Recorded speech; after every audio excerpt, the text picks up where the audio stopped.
नमस्कार दोस्तों, मैं सुनील कुमार आपका स्वागत करता हूं आपके अपने चैनल क्या ऐसा होता है में। दोस्तों, आज मैं आपको बताने जा रहा हूं, अगर आप त्र्यंबकेश्वर या महाकालेश्वर या कहीं पर भी जो स्थान बताया गया है काल सर्प दोष, पितृदोष या त्रिपिंडी श्राद्ध के लिए शास्त्रों के अनुसार अगर आप उस पूजा को करा के घर लौट रहे हैं तो आपको 40 दिनों तक कुछ नियमों का पालन करना होता है। मैं अपनी पहले काफी वीडियो बता चुका हूं, इस वीडियो के माध्यम से मैं आप लोगों को बता चुका हूं 40 दिन के नियम कौन से होते हैं। लेकिन अभी हमसे कुछ ऐसे सदस्य नए जुड़े हुए हैं जिनके लिए संभव नहीं होगा पुरानी वीडियो को देखना, इसीलिए एक बार फिर से मैं विस्तृत तरीके से आपको बताने का प्रयास कर रहा हूं कि 40 दिन के नियम कौन से होते हैं और किस तरह से उनका पालन करना जरूरी होता है। अच्छा, समझिए दोस्तों। तो दोस्तों, सबसे पहले मैं आपको एक विशेष जानकारी दे रहा हूं कि जब भी आप काल सर्प दोष पूजा या पितृदोष पूजा के लिए अगर त्र्यंबकेश्वर जा रहे हैं या उज्जैन जा रहे हैं तो हमेशा आपको याद रखना है कि हमेशा आपको अर्जी अवश्य लगानी है। अर्जी का मतलब यह हो गया कि आपने अटेंडेंस लगाई है। और वो अटेंडेंस कैसे लगाते हैं मैं अपनी पिछली वीडियो पे अभी 2-3 दिन पहले मैंने जो अपलोड की है उसके माध्यम से मैं आपको बता चुका हूं, ठीक है, कि अर्जी कैसे लगाई जाती है। मतलब हम भगवान शिव जी के सामने उनके सम्मुख खड़े होकर उनसे प्रार्थना करते हैं कि मैं इस दोष से मुक्ति पाने के लिए यहां पर आया हूं। शास्त्रों में इस स्थान को सर्वोत्तम बताया गया है और बताया जाता है कि इस दोष से मुक्ति यहां पर हमेशा के लिए मिलती है। तो कम से कम मेरा ये दोष खत्म हो और मुझे इस दोष से मुक्ति मिले। अच्छा, तो दोस्तों 40 दिन के नियम, जब भी हम पूजा करा के वापस लौटते हैं तो हमारे जहन में, हमारे दिमाग में एक बात अवश्य रहती है कि हमें कौन कौन से नियमों का पालन करना चाहिए और कौन कौन से का पालन नहीं करना चाहिए। दोस्तों, जो मैं बातें आपको बताऊं, जो भी बातें मैं आपको बताऊं, उन्हीं पे आपको फोकस करना है। ये मत पूछना कि इसके अलावा क्या मैं ये कर सकता हूं या नहीं कर सकता हूं, क्योंकि नहीं करने वाले काम बहुत कम है और करने वाले ज्यादा हैं। मतलब हमें जो नियमों का पालन करना है वो तो बहुत कम है और जिनका पालन करने की आवश्यकता नहीं वो बहुत ज्यादा है, इसलिए उनके बारे में आप विचार विमर्श ना करें। अच्छा, सबसे पहले दोस्तों मैं आपको बताऊं कि जैसे कि अगर हम त्र्यंबकेश्वर में पूजा कराने जा रहे हैं, त्र्यंबकेश्वर में, तो हमें वहां पे वरदानी पंडित जी से पूजा करानी चाहिए। और अगर हम उज्जैन या महाकालेश्वर में पूजा करा रहे हैं तो हमें वहां के जो गर्भगृह के गुरु जी हैं उनसे पूजा करानी चाहिए। अच्छी मानी जाती है, शुभ मानी जाती है, फलदायी मानी जाती है। काफी लोग उज्जैन में जाते हैं, घाट पे पूजा करके आ जाते हैं, उन्हें जानकारी नहीं होती पूरी तरह से, वो केवल पैसे को देख के कि हाँ ये इंसान 1100 रुपए में पूजा कर रहा है इसलिए मैं इससे पूजा करा लेता हूं, लेकिन उसे ये जानकारी नहीं है कि 1100 की पूजा नहीं होती है, 2100 की होती है, 3100 की भी होती है, 5000 की भी होती है, 11000 की भी होती है, 21000 की भी होती है, अपनी सामर्थ्य के अनुसार। लेकिन कम से कम पूजा तो ऐसी कराओ, पूजा तो ऐसी कराओ कि जब जो स्थान बताया गया है उस पर कम से कम आस्था को ठेस ना पहुंचे।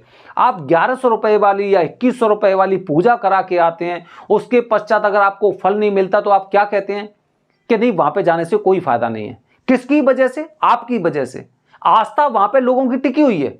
वो सारी बातें हैं, सत्य हैं कि यहां पर काल सर्प दोष की शांति मिलती है या फिर त्र्यंबकेश्वर में मुक्ति मिलती है काल सर्प दोष से या पितृदोष से मुक्ति मिलती है, लेकिन स्थान में कमी नहीं है, कमी आपके अंदर है। वो बात आपको समझनी पड़ेगी कि जो इंसान 1100 रुपए में पूजा कर रहा है, कोई इंसान अगर 5000 में, 10,000 में, 20,000 में पूजा कर रहा है, पूजा में अंतर होगा। सारे कपड़े एक जैसे नहीं होते। 10 रुपए का, 100 रुपए का भी कपड़ा आएगा, एक 5000 का भी कपड़ा आएगा, एक 10,000 का भी कपड़ा आएगा। उस बात को आपको समझने की आवश्यकता है। अच्छा, 40 दिन के नियमों में दोस्तों सबसे पहले महत्वपूर्ण बात मैं आपको बताने जा रहा हूं, लहसुन प्याज का आपको सेवन नहीं करना है, बिल्कुल नहीं करना है। गुरुजी कहें या ना कहें, अगर आपको अच्छे फल पाने हैं तो आपको इन बातों का पूरी तरह से ध्यान रखना बहुत जरूरी होता है, बहुत आवश्यक होता है, ठीक है। लहसुन प्याज का सेवन नहीं करना है। दूसरी महत्वपूर्ण बात, आपको मांस मदिरा का सेवन नहीं करना है। समझ गए आप? मांस मदिरा किसी भी तरह से हो। अब आप ये मत कहना मुझसे, ये मत कहना कि जो खांसी की दवाई होती है उसमें भी अल्कोहल होता है। ठीक है, उन बातों को मत करिए। लहसुन प्याज मांस मदिरा का सेवन नहीं करना है। अब लहसुन प्याज मांस मदिरा इनका केवल सेवन नहीं, नाम भी नहीं लेना है 40 दिन तक। 40 दिन तक नाम भी नहीं लेना है। और जब आप त्र्यंबकेश्वर या उज्जैन में पूजा कराने जा रहे हो इस तरह की, तो आपको प्रयास करना चाहिए कि अपने घर पर इन चीजों को छोड़कर भी ना जाओ, छोड़ के भी ना जाओ। लहसुन प्याज मांस मदिरा अगर आपके घर में रखे हुए हैं, उन्हें कहीं पे फेंक के जाओ, किसी को दे के जाओ, घर पे भी नहीं होनी चाहिए। आते पूजा कराने के पश्चात जब मैं घर लौट रहा हूं, मुझे उनकी शक्ल नहीं देखनी है, क्योंकि 40 दिनों तक पूरी तरह से निषेध है। और अगर आप हमेशा के लिए छोड़ देते हैं तो आप तो ये मान लो कि आपने बहुत बड़ा कार्य कर दिया है। तो इस बात का आपको विशेष रूप से ध्यान रखना है। अच्छा, अगली बात बता रहा हूं मैं आपको दोस्तों, हमें जब भी हम पूजा करा के आते हैं तो जैसे राहु और केतु की जो भी दशा होती है, वो भगवान शिव की अगर हम पूजा करते हैं ना, तो वो दशा अपने आप शांत हो जाती है। पूजा करा के आए हैं, पूरे एकदम विधि पूर्वक पूजा की है, उसके पश्चात भगवान शिव से प्रार्थना करनी है। 40 दिन तक हमें मीठा जल भगवान शिव पर चढ़ाना है। अच्छा, मैंने काफी लोगों को देखा है, वो चीनी उसमें 2-4 दाने डालते हैं, 2-4 दाने डालते हैं चीनी, मीठे पानी की बोला जाता है, लेकिन 2-4 दाने के मीठा हो गया। अब आप सोचिए, आप अच्छी तरह से जानते हैं कि भगवान से भांग का सेवन करते हैं, ठीक है, भांग का सेवन करते हैं। अब उसमें अगर हम इस चीज को कनेक्ट करें, इंसान को देखिए आप, जब वो भांग खाता है तो मीठा ज्यादा मांगता है, ठीक है, ज्यादा मांगता है। हम क्या कर रहे हैं, हम तो उन्हें थोड़ा सा और परेशान कर रहे हैं, मतलब चिढ़ा रहे हैं उन्हें।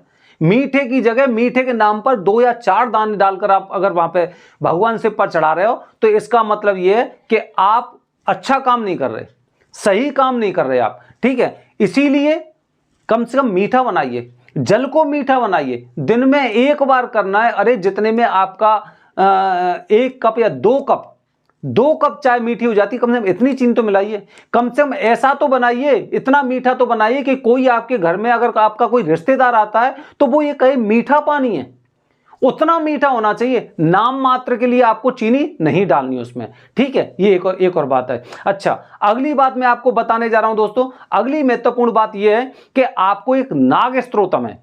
अगर नाग स्तोत्रम अगर आपको याद है तो मैं आपको बता देता हूं, नहीं तो आप मेरे बगल से आप इसे पढ़ सकते हैं। ये लीजिए, पढ़ सकते हैं आप इसे, नाग स्तोत्रम को। ओम अनंतम वासुकी शेषम पद्मनाभम च कंबलम शंखपालम धृतराष्ट्रम कालियम तक्षकम तथा एतानि नव नामानि नामानं च महात्मनां सायंकाले पठे नित्यं प्रातः काले विशेषते तस्मै विस्मयं नास्ति सर्वत्र विजयी भवेत्। ये नाग स्तोत्रम है। नाग स्तोत्रम अगर आप गूगल पे सर्च करेंगे तो गूगल पे आपको मिल जाएगा। इस मंत्र का आप कम से कम एक बार आपको जाप करना है, चाहे सुबह करिए या शाम को करिए, यह कार्य आपको अवश्य करना है। अच्छा, इसके बाद का एक और नियम प्रयास करना है आपको, क्योंकि आपको ना अपने नकारात्मक चीजों से लड़ना है। अब नकारात्मक चीजों से ये मतलब जो सृष्टि में चीजें फैली हुई ना, सबके बारे में हमें सोचना है। इसीलिए पक्षी हो गए, कुत्ते हो गए, गाय वगैरह हो गई, इनके लिए आप प्रयास करिए, कुछ भी प्रयास करिए। मतलब किसी को कुछ भी कर सकते हैं, जैसे कि पक्षियों को दाना डाल सकते हैं, ठीक है। रात में आप थोड़ी सी दाल भिगोइए और सुबह उन्हें आप खिला के आइए, डालिए, उनके लिए अपने आप चुग जाएंगी। या फिर चींटियों के लिए, या फिर गाय के लिए, या फिर आप कुत्ते के लिए, मतलब जानवरों के लिए आपको अवश्य करना है, किसी ना किसी जानवर के लिए अवश्य करना है। अगर सारे के लिए कर दो कि आज इसके लिए, कल उसके लिए, कल उसके लिए, सर्वोत्तम है, एकदम सर्वोत्तम। मैं बता रहा हूं आपको, जो मैं बता रहा हूं ना 40 दिन के नियम, ये नियम वो वाले हैं कि अगर पूजा में हल्की फुल्की अगर आपके में कमी भी रह जाएगी ना, हल्की फुल्की कमी भी रह जाएगी, फिर भी आपकी पूजा के 100% फल मिलेंगे। और एक चीज और मैं बता रहा हूं आपको कि आप लोग पूजा कराने जाते हैं दोष से शांति के लिए, आप लोग पूजा कराने जाते हैं दोष से शांति के लिए, और हम प्रयास करते हैं, हम क्या प्रयास करते हैं, हम ये प्रयास करते हैं शांति नहीं, इसके फल भी चाहिए। क्योंकि काल सर्प दोष अगर किसी इंसान की कुंडली में होता है तो ऐसा नहीं खराब है, बल्कि काल सर्प दोष अगर सही तरह से अगर आपने उसका विधि विधान करवाया है और आपकी कुंडली में कुछ ग्रह ऐसे हैं जो दबे हुए थे और पूजा के पश्चात वो अपना प्रभाव दिखाने वाले हैं, तो आप भी किसी अमिताभ बच्चन और सचिन तेंदुलकर से कम नहीं बनने वाले, ये आप नोट कर लेना, समझ रहे हैं। तो इसीलिए हमें केवल दोस्त का, देखिए इसीलिए मैं आप लोगों से क्या कहता हूं, त्र्यंबकेश्वर में वरदानी पंडित जी, ठीक है, वरदानी पंडित जी। उज्जैन में अगर हम बात करते हैं तो गर्भगृह के गुरु जी, ये पूजा का विधि विधान जानते हैं, शुरू से इनके परिवार के लोग या जिस तरह से वहां पे पूजा होती है उसे जानते हैं अच्छी तरह से। आप खुद बताइए, अभी 2-3 साल बाद, अभी मैंने करीब कालसर्प दोष के बारे में जानकारी दे रहा हूं, ठीक है, बहुत सी जानकारी तो मैं समझ गया हूं। अगर 4-5 साल बाद अगर मैं उज्जैन चला जाता हूं और वहां पे जाके मैं अगर इस दोष की पूजा कराता हूं तो क्या फलदायी होगी? कितनी फलदायी होगी? केवल स्थान का प्रभाव मिलेगा, मेरे अंदर पॉजिटिव एनर्जी वो नहीं है जो उनके अंदर है, जो वरदानी पंडित जी में या गर्भगृह के गुरु जी हैं। इसीलिए काफी लोग घाट पे पूजा कराते हैं, सस्ती पूजा हो जाती है। भाई घाट में और गर्भगृह में बहुत अंतर होता है। तो आपको पूजा का फल भी चाहिए, केवल दोष से मुक्ति नहीं, फल भी चाहिए, इस बात का आपको ध्यान रखना है। अच्छा, सबसे अंत में एक और महत्वपूर्ण बात, सबसे महत्वपूर्ण बात एक और है, हालांकि सारी बातें महत्वपूर्ण है। कोई भी या तो गरीब या बुजुर्ग, इन 2 लोगों की जरूर हेल्प करना, मतलब सताना मत, इनको बिल्कुल मत सताना, चाहे कैसी भी स्थिति आ जाए। जिस तरह से अगर आप इन 2 लोगों की अगर मदद कर सकते हो गरीब की और बुजुर्गों की, अगर इन 2 लोगों की आपने वो कर ली ना, अगर इनकी सेवा कर ली या फिर इनके साथ कुछ आपने अच्छा कर दिया, रुकने वाले नहीं हो। मैंने आपको जो ये नियम बताए ना, ये नियम पूजा के पश्चात के हैं, क्योंकि हमारी कुंडली में इस तरह के ग्रह थे कि जिसकी वजह से अच्छे ग्रह अपना प्रभाव नहीं दिखा पा रहे थे, उनकी शांति करवा दी। अब जो इतने दिनों से जो ग्रह दबे हुए हैं, उनको शक्ति कहां से मिलेगी? ये सारी चीजें छोड़ के, उनको दाना चुगा के या फिर गरीबों की मदद करके, बुजुर्ग की सेवा करके, इन्हीं से शक्ति मिलेगी। और भगवान शिव पर जो हम मीठा जल, आप ये मानिए कि अगर किसी इंसान ने भांग खा रखी है और अगर आपने उसे मीठा खिलाया तो वो बंदा कितना खुश होगा। मतलब भगवान शिव आपसे प्रसन्न होने वाले हैं, तो आपके केवल दोष मिटेंगे नहीं, बल्कि उनका फल भी मिलेगा पूजा का, जो आपको मिलना चाहिए।